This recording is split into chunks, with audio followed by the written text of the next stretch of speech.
My sort of credit card horror story is that I came to college my freshman year. We have the mailboxes in the dorms, and I got a letter in the mail that said, hey, you could apply for this credit card. And I said, why not? It literally took me 5 minutes to apply for it.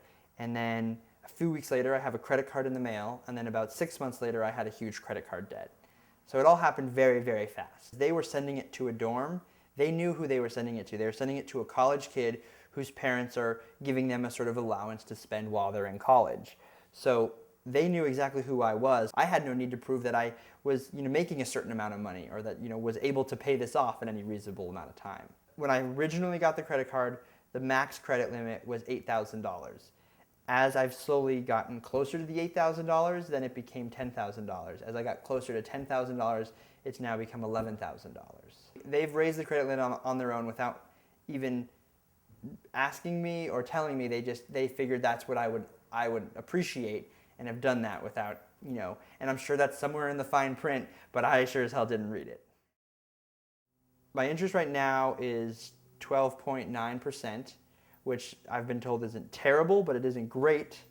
And when I asked to apply for a lower interest rate now that I'm trying to pay that off, they say, oh, not until September, oh, not until November, and they kind of keep extending the deadline of when I could apply to have a lower interest rate.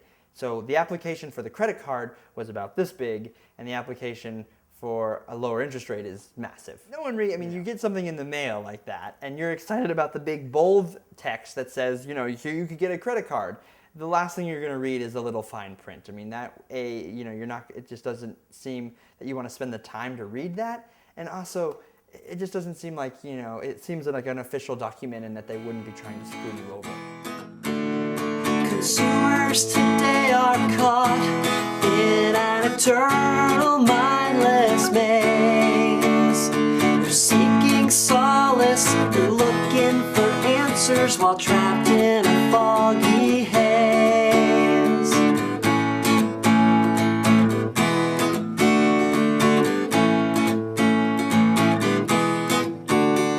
Subject to our limited know-how and old lackluster bonds, we need direction. Please grant us protection from company's hungry jaws.